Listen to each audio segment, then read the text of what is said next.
Jadi pada prinsipnya konsumsi kopi dalam jumlah yang cukup, ya, tidak berlebihan pada orang yang sudah rutin, pada prinsipnya itu ikut membantu memelihara kesehatan.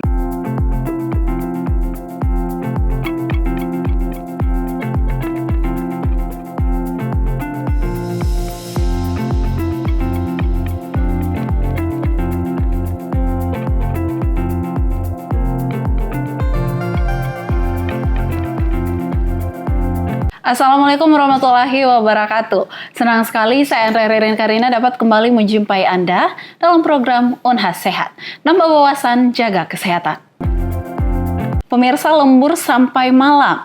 Waktu mepet, segelas dua gelas kopi menjadi teman setia. Di kota besar ini sudah menjadi gaya hidup. Tapi di balik produktivitas dan hustle culture ini, muncul satu ancaman yang pelan tapi mengintai, yaitu hipertensi. Menurut data Kementerian Kesehatan Republik Indonesia, tahun 2023, ada 34% orang dewasa di Indonesia yang mengalami tekanan darah tinggi. Lalu apakah sebenarnya tekanan darah tinggi ini hanya berbicara soal usia dan keturunan, atau justru kepada gaya hidup yang mungkin bisa menjadi biang keroknya?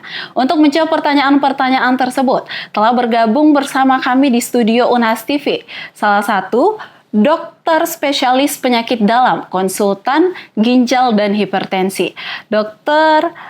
Ahyar Albar, SPPD KGH Finasim. Assalamualaikum, Dok. Waalaikumsalam. Bagaimana kabarnya, Dok? Alhamdulillah, kabar baik. Barin. Oke. Baik, Dok. Sebelum kita berbicara soal hipertensi nih, Dok, mungkin bisa dijelaskan kesehariannya sebagai dokter itu seperti apa? Iya, terima kasih banyak, Barin. Assalamualaikum warahmatullahi wabarakatuh. Dan selamat siang, salam sejahtera untuk semuanya, kepada pemirsa Unhas TV dimanapun Anda berada. Perkenalkan, saya Dr. Ahyar. Seperti disampaikan oleh Mbak Ririn tadi, saya adalah dokter spesialis penyakit dalam, konsultan ginjal hipertensi, yang sehari-harinya bertugas di Rumah Sakit Universitas Hasanuddin yang kita banggakan. Dan mungkin keseharian saya juga sebagai staf pendidik di Fakultas Kedokteran Universitas Hasanuddin. Oke, Dok. Berbicara soal hipertensi nih, Dok. Sebenarnya apa sih itu hipertensi? Kenapa hipertensi ini disebut sebagai silent killer? Iya, hipertensi kalau kita definisikan berarti adalah kondisi di mana terjadi peningkatan tekanan darah di atas level normal. Ya, jadi dalam artian tekanan darah yang didapatkan pada seseorang itu berada pada level di atas yang normalnya. Nah, normalnya seperti apa? Ya, seharian kita tahu bahwa tekanan darah normal yang sistolik atau yang di atasnya itu kita berada pada range sekitaran 120 mm Hg. Dan yang di bawahnya atau tekanan darah diastolik itu sekitaran 80 mm Hg. Sehingga ketika seseorang didapatkan tekanan darah sistoliknya sudah di atas 140 mm Hg atau tekanan darah diastolik sudah di atas 90 mm Hg, itu sudah kita definisikan sebagai hipertensi, Mbak Ririn. Oke, Dok. Terkait tekanan darah nih, Dok, apakah ada tekanan darah normal untuk perempuan atau laki-laki? Apakah sama saja? Sama, Mbak Rin, ya. Okay. Dan tadi yang terkait dengan silent killer, ya. Iya. Jadi memang kalau berbicara hipertensi di awal, hipertensi itu kadang tidak menyebabkan gejala yang spesifik. Makanya kenapa hipertensi itu dianggap sebagai silent killer. Alasannya karena satu, memang kondisi hipertensi di awal itu tidak dengan gejala yang spesifik. Kemudian peningkatan tekanan darah yang bertahap itu nantinya akan mengakibatkan terjadinya kerusakan pada beberapa target organ. Dan target organ pada hipertensi yang menjadi sasaran itu adalah organ-organ vital. Di antaranya adalah otak, jantung, ginjal, dan secara keseluruhan tentunya berbicara tentang pembuluh darah. Dan ada fasenya di mana ketika seseorang itu tidak mengetahui kondisi tekanan darah tinggi yang dialami, bisa saja mengalami kondisi serangan jantung yang tiba-tiba, stroke yang tiba-tiba, atau kondisi kelainan pembuluh darah lain yang sifatnya emergensi. Sehingga maka hipertensi itu kemudian dianggap sebagai suatu bentuk kondisi silent killer. Oke dok, untuk gejala-gejala yang mungkin bisa terlihat nih dok, kan katanya tadi ini tidak menimbulkan gejala yang spesifik. Iya. Tapi kalau dokter melihat mungkin secara fisik, apakah kita bisa mengetahui bahwa seseorang itu mengalami hipertensi dok, atau harus memang melalui pemeriksaan terlebih dahulu? Iya, betul sekali Mbak Rin. Jadi kalau di fase awal, seperti yang disampaikan tadi, memang kita tidak memiliki gejala yang spesifik. Sehingga satu-satunya cara untuk mengetahui bahwa seseorang itu mengalami peningkatan tekanan darah atau hipertensi itu adalah dengan pengukuran secara berkala. Dok, terkait dengan seseorang yang apakah seseorang ini bisa terlihat baik-baik saja dok?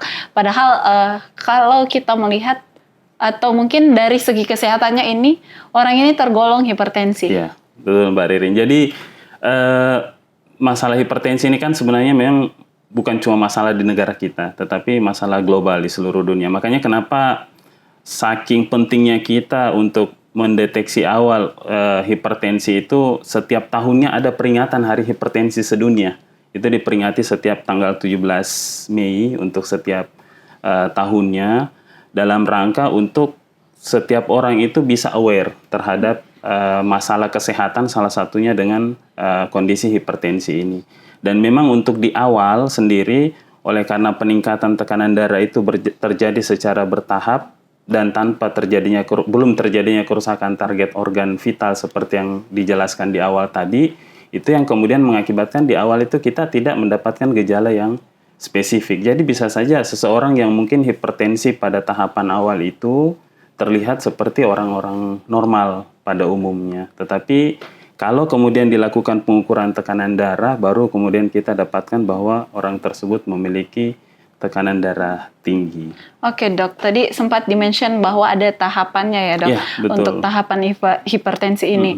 Nah, untuk tahapannya itu seperti apa dok? Jadi untuk tahapan kita membagi peningkatan tekanan darah itu menjadi beberapa tingkatan atau grading. Jadi untuk kategori klasifikasinya dari beberapa organisasi yang berminat terkait dengan hipertensi ini, memang ada beberapa klasifikasi yang digunakan, tetapi secara garis besarnya kita bisa membagi pada 2 atau 3 kelompok ya, di mana terjadi peningkatan tekanan darah yang masih ringan itu antara 140 sampai 160.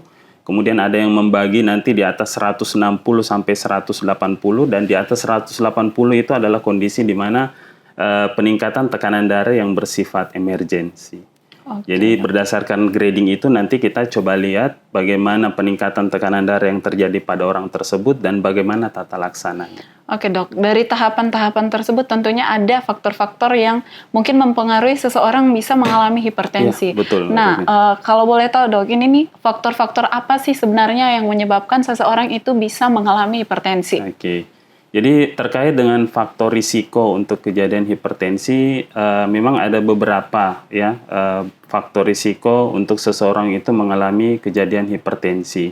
Di antaranya yang pertama adalah lifestyle yang tidak sehat. Itu yang paling banyak yang kita dapatkan sekarang. Di antaranya itu konsumsi garam dalam jumlah yang berlebihan, kemudian stres yang tidak terkontrol, kemudian pola tidur yang kurang beraktivitas, dalam hal ini mager, kalau istilahnya anak zaman sekarang itu adalah mager. Kemudian mungkin di balik itu ada faktor genetik memang. Dari dalam artian ada beberapa kondisi di mana seseorang itu memang sudah memiliki bakat untuk kejadian hipertensi berdasarkan pada riwayat penyakit dari keluarga. Oke dok.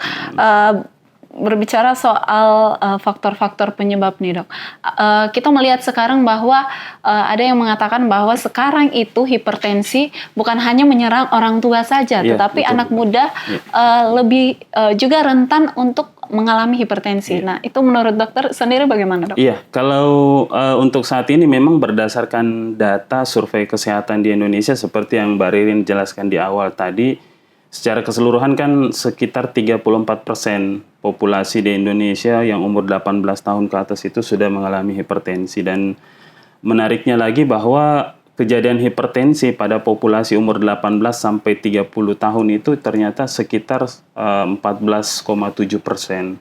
Dan yang antara umur 20 sampai 35 tahun itu sekitar 10,1%. Jadi memang hipertensi itu pada prinsipnya kalau konsep dulu mengatakan bahwa itu cenderung kita dapatkan di usia lanjut, dalam artian konteks sekarang juga berdasarkan data dan faktor-faktor risiko tadi, justru hipertensi itu sekarang tidak mengenal umur lagi, bisa saja terjadi pada usia yang relatif muda. Oke, jadi memang tidak menutup kemungkinan terjadi hipertensi ini terjadi di usia mana muda. Ya, usia muda ya dok.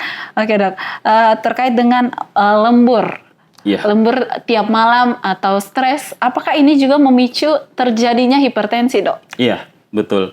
Jadi stresor terutama ya, stresor terkait entah itu stresor terkait dengan kondisi kerja, lingkungan dan sebagainya, kemudian lembur yang istilah kasarannya mungkin mengubah irama tidur seseorang, itu memang menjadi salah satu pemicu kejadian hipertensi ya, dalam artian kalau stresor itu kita tidak bisa kelola, dalam artian stres itu berlangsung terus-menerus dan berkepanjangan, pada ujungnya itu akan mengakibatkan terjadinya peningkatan tekanan darah. Begitu juga dengan lembur. Mungkin yang diidentikan itu dengan lembur artinya kerjanya mungkin lebih banyak di malam hari atau di luar jadwal kerja yang sebenarnya ya, Mbak Ririn. Jadi dalam artian otomatis ketika seseorang itu lembur, maka otomatis jadwal tidur malam di mana memang pada prinsipnya jam biologis tekanan darah itu harusnya memang menurun, itu tentunya tidak mengalami penurunan seperti pada kondisi orang normal. Sehingga kalau kemudian itu terus berlanjut dan kemudian tidak diimbangi dengan pola hidup yang sehat lainnya, maka mau tidak mau akan mengakibatkan seseorang itu jatuh pada kondisi hipertensi. Oke dok, berbicara kan ini lembur nih dok, tidak afdol jika tidak ada kopi. Betul. Nah, terkadang kita juga sebagai manusia nih dok, mungkin membutuhkan kopi untuk waktu-waktu tertentu. Nah, untuk konsumsi kafein yang dibutuhkan tubuh itu normalnya untuk tekanan darah itu seperti apa dok?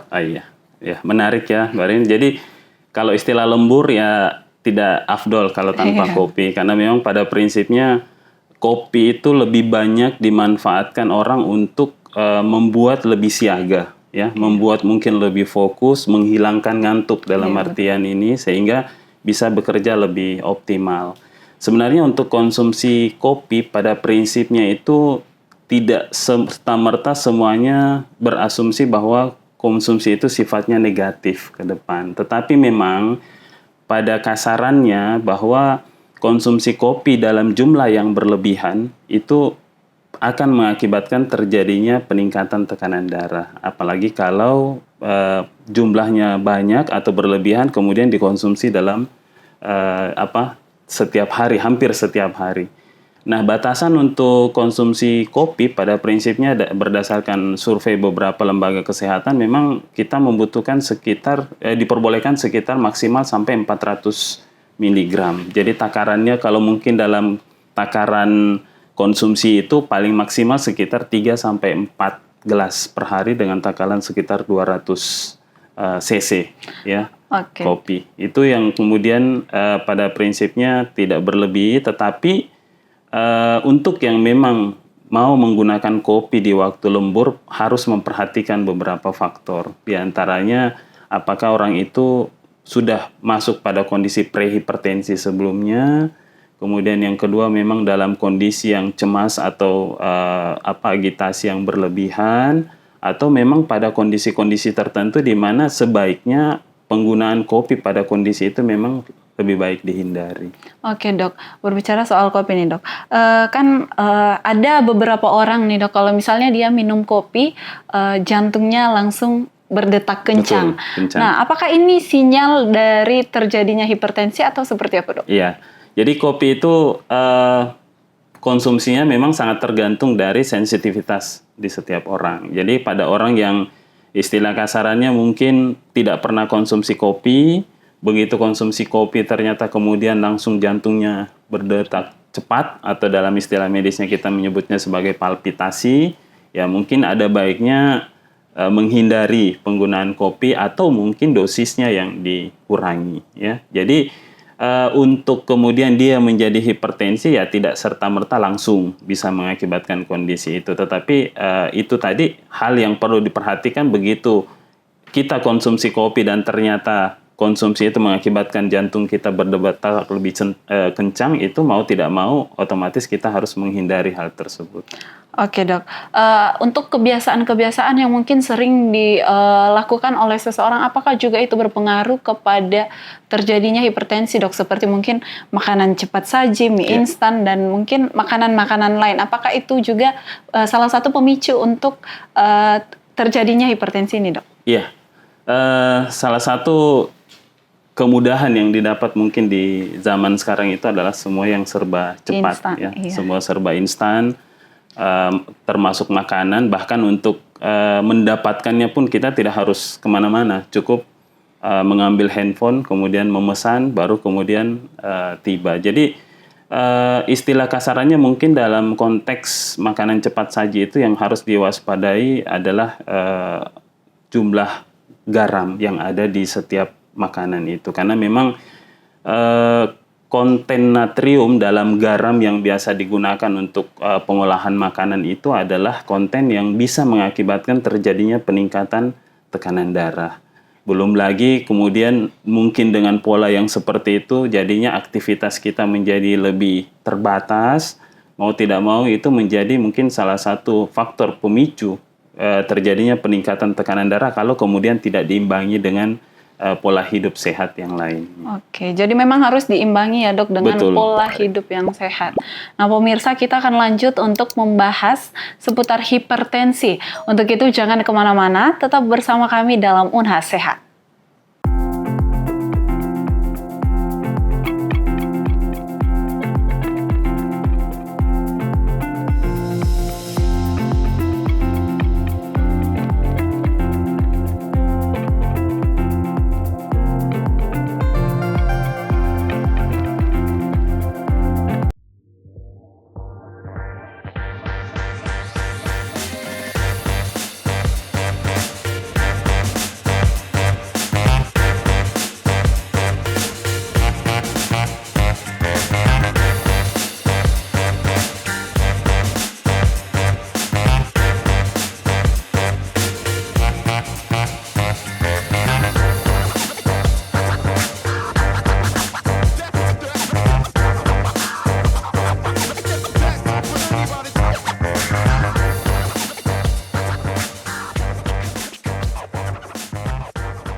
Baik pemirsa, terima kasih karena masih setia membersamai kami dalam program Unhas Sehat. Kita akan lanjut membahas seputar hipertensi. Nah dok, kita lanjut lagi nih dok.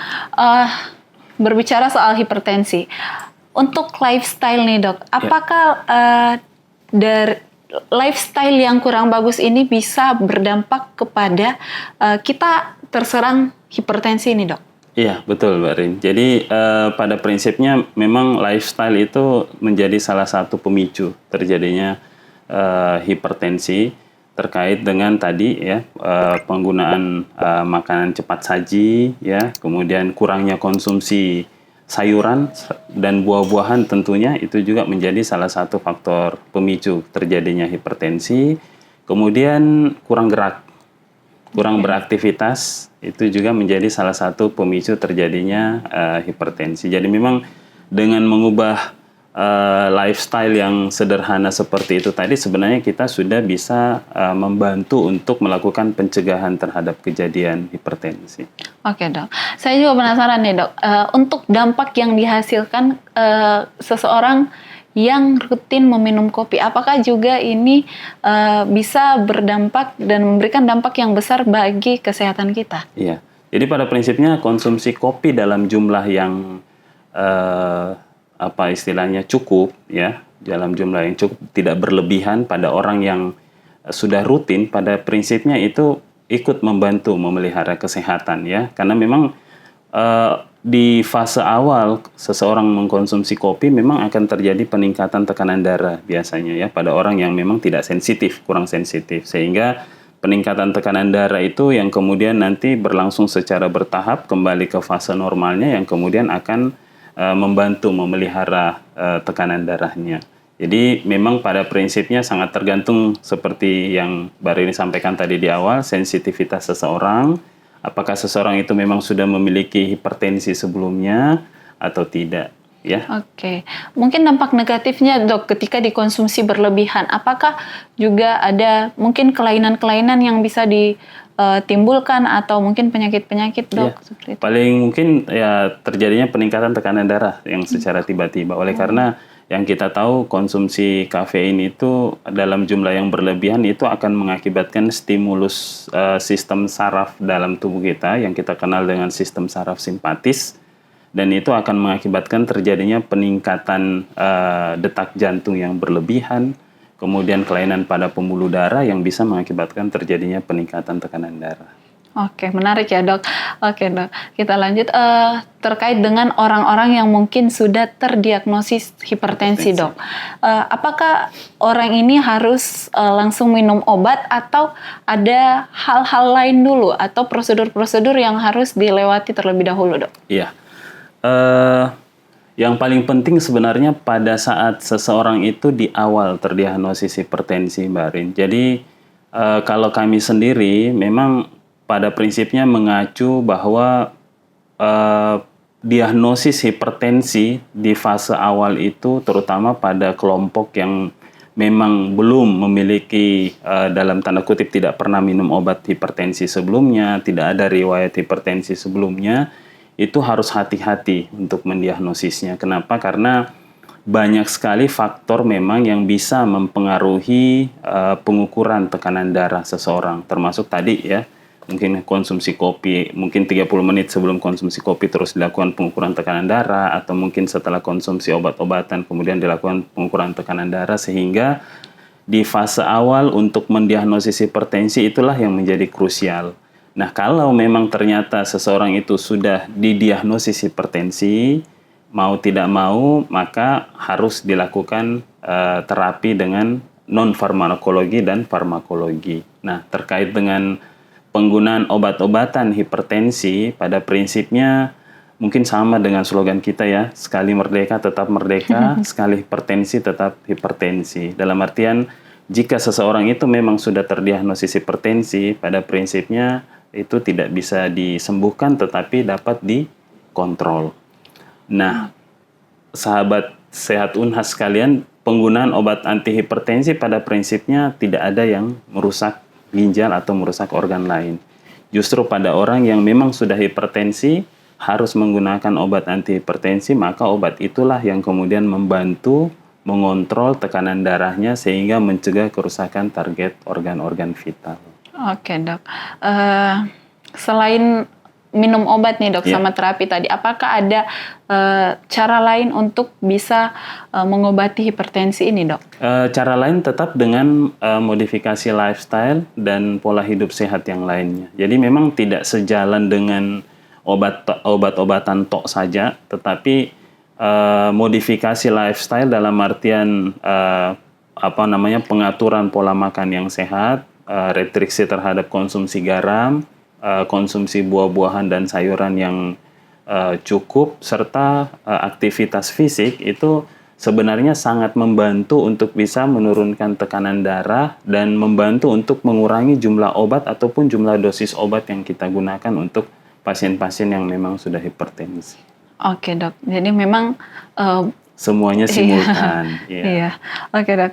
Untuk peran kesehatan mental dan lingkungan sosial nih dok, apakah juga ini bisa berpengaruh terhadap terjadinya hipertensi atau seperti apa dok? Iya, menarik ya kalau berbicara tentang kesehatan mental dan lingkungan sosial. Jadi pada prinsipnya kesehatan mental dan lingkungan sosial itu mungkin satu sistem yang saling mempengaruhi mungkin ya. Jadi terkait kesehatan mental memang stresor, kemudian sifat depresi dan sebagainya, cemas yang berlebihan itu kalau terjadi secara terus-menerus memang pada prinsipnya akan bisa mengakibatkan terjadinya peningkatan tekanan darah. Oleh karena pada fase kita mengalami stresor yang hebat tanpa kita bisa melakukan pengelolaan stresor itu dengan baik, maka itu semuanya akan tadi memicu aktivitas saraf simpatis kita yang kemudian dapat mengakibatkan terjadinya peningkatan tekanan darah. Begitu juga dengan lingkungan sosial, ya, lingkungan sosial yang kemudian bisa memicu terjadinya stresor itu sendiri yang kemudian memang memiliki peran untuk terjadinya peningkatan tekanan darah secara tidak langsung. Jadi memang kita harus memperhatikan itu juga ya, Itu Dok? juga menjadi salah satu faktor yang harus diperhatikan. Oke, Dok. Sekarang kan banyak anak muda nih yang kerja di startup yang mungkin kesehariannya itu ngopi terus dan mungkin tidak sempat untuk berolahraga. Nah, apa sih yang harus menjadi perhatian utama dari mereka-mereka ini, Dok? Iya, jadi kebiasaan dengan konsumsi kopi yang berlebihan seperti yang tadi mungkin dalam artian untuk membantu biar lebih fokus, kemudian lembur yang berlebihan itu tentunya akan memudahkan terjadinya kejadian peningkatan tekanan darah ya pada populasi muda. Oleh karena memang pada kondisi di mana kita lembur, ditambah lagi dengan stresor pekerjaan yang tinggi, ditambah dengan jam kurang yang tidur, saya kira belum mungkin ditambah dengan rokoknya, Mbak Ririn, itu menjadi salah satu kondisi yang kompleks yang kemudian kalau berlangsung secara terus-menerus pastinya bisa mengakibatkan terjadinya peningkatan tekanan darah. Sehingga memang perlu pengaturan yang baik terkait dengan jam kerja, kemudian perlu pengaturan atau kearifan sendiri mengenai konsumsi makanan yang cepat saji dan konsumsi kopi yang berlebihan dalam hal untuk menghindari terjadinya peningkatan tekanan darah di usia yang relatif masih muda. Oke, Dok, mungkin bisa berikan tips-tips nih, Dok. Apa sih yang seharusnya mereka lakukan dari lifestyle yang seperti itu, di samping mungkin mereka jarang untuk berolahraga, Dok? Iya, jadi pada prinsipnya yang pertama pasti kembali pada faktor pemicu kejadian hipertensi tadi, ya, faktor risiko kejadian hipertensi tadi. Yang sederhana mungkin yang terkait dengan konsumsi makanan yang mengandung garam. Itu mungkin kalau bisa kita betul-betul memperhatikan. Kalaupun mungkin mengkonsumsi makanan dalam hal yang cepat saja ataupun apapun itu mungkin bisa melihat label kandungan zat gizinya terkait dengan label natrium dari makanan yang dikonsumsi, karena pada prinsipnya mengurangi natrium mungkin tidak mengurangi rasa hidup ya, Mbak Ririn. Jadi pada prinsipnya tetap akan membuat kita bisa beraktivitas lebih baik juga.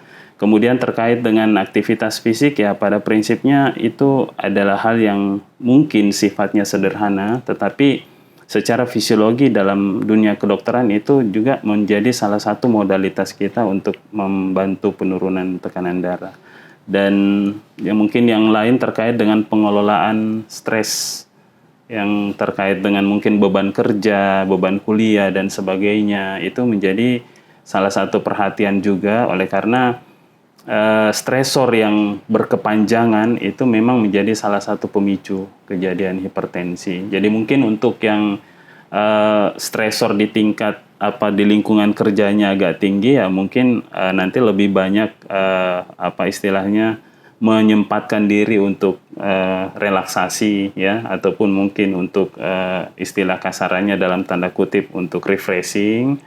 Kemudian untuk yang kurang beraktivitas ya mungkin bisa bersama-sama dengan teman-teman dalam lingkup kerjanya untuk bisa melakukan aktivitas harian yang bisa lebih bermanfaat. Oke, Dok, sebagai orang awam nih, saya juga penasaran, Dok, tanda-tanda apa sih sebenarnya yang bisa kita rasakan secara pribadi ketika kita mengalami hipertensi? Ada yang mengatakan bahwa leher kita ini agak tegang ya, Dok, atau betul. Seperti apa, Dok? Jadi seperti yang saya katakan tadi, memang di fase awal kita tidak punya tekanan gejala yang spesifik, tetapi kalau kemudian sudah terjadi kerusakan minimal pada target organ vital tadi, maka mungkin gejala-gejala itu akan mulai muncul. Di antaranya kalau mulai menyerang daerah otak ya mungkin mulai sering sakit kepala. Kemudian kalau mungkin sudah menyerang daerah jantung mungkin sudah mulai seperti gampang lelah. Kemudian sering sesak yang kemudian tidak bisa dijelaskan, atau mungkin menyerang daerah lain seperti pembuluh darah di daerah kaki yang mengakibatkan seseorang itu menjadi mudah kesemutan atau cepat kram pada saat beraktivitas. Itu adalah gejala-gejala yang sederhana yang mungkin kita bisa dapatkan pada kondisi hipertensi yang memang sudah disertai dengan kerusakan target organ. Oke, Dok. Kalau kita mau ini, Dok, misalnya cara untuk normalnya untuk cek tekanan darah kita. Apakah ada waktu-waktu tertentu yang mungkin kita gunakan untuk mengecek tekanan darah, atau ketika muncul gejala baru kita cek tekanan darah kita?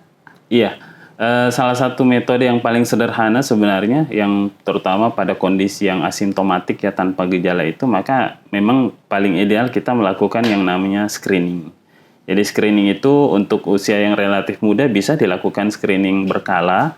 Pemeriksaan untuk tekanan darahnya bisa dilakukan per 6 bulan atau per tahun, Mbak Ririn. Jadi tidak tiap hari juga. Cukup dilakukan evaluasi per 6 bulan atau per tahun. Dan pada kondisi-kondisi di mana memang ada kondisi penyakit tertentu, mungkin screeningnya bisa dilakukan lebih sering lagi. Oke, Dok. Terakhir nih, banyak yang mengatakan bahwa minum air putih itu bisa menurunkan tekanan darah. Apakah itu fakta atau mitos, Dok? Iya. Jadi menurunkan konsumsi air putih dalam jumlah yang berlebihan itu tidak menurunkan tekanan darah, ya.